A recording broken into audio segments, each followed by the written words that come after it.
Brethren and fathers, hear my defense before you now. And when they heard that he spoke to them in the Hebrew language, they kept all the more silent.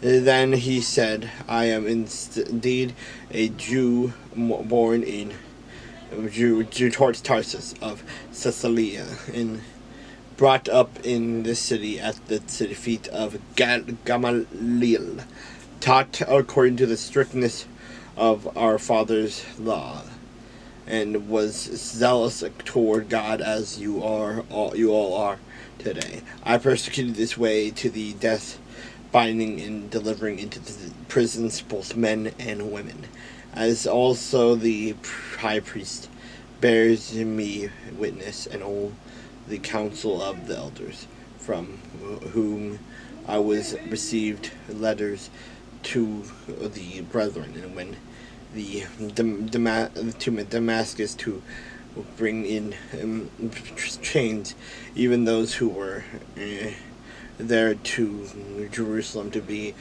punished. Now it happened as I journeyed and came near Damascus at about noon, suddenly a great light from heaven shone up around me, and I fell to the ground and heard a voice saying to me, Saul, why are you persecuting me?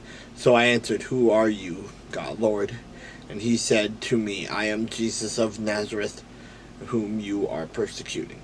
And those who were with me indeed saw the light and were afraid, and they did not hear the voice of him who spoke to me. So I said, What shall I do, Lord? And the Lord said to me, Arise and go into Damascus, and there you will be told all things and which are appointed for you to do. And since I could not see for the glory of that light, being led by the hand of those who were with me, I came into Damascus.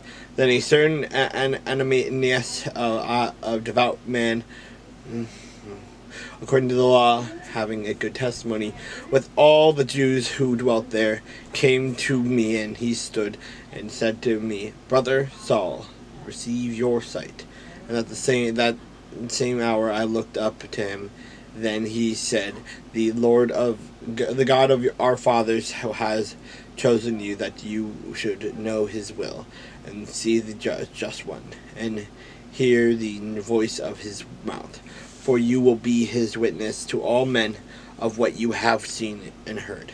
And now why are you waiting? Arise and be baptized and wash away your sins, calling on the name of the Lord. Now it happened, when I returned to Jerusalem and was praying in the temple, that I was in a trance.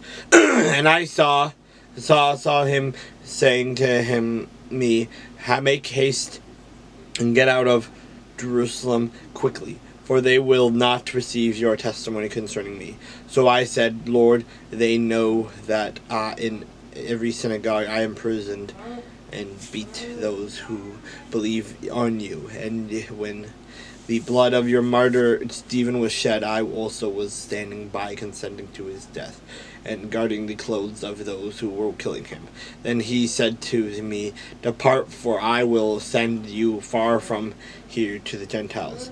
And they listened to him until this word, and then they raised their voices and said, Away with such a fellow from the earth, for he is not fit to live. Then as they cried out and tore off their clothes and threw dust into the air, the commander ordered him to be brought into the barracks, and said that he should be examined under scourging, so that he might know why they shouted so against him. And as they bound him with thongs, Paul said to the centurion who stood by, Is it lawful for you to scourge a man who is a Roman and uncondemned? Then the centurion heard that. He went and told the commander, saying, Take care what you do, for this man is a Roman.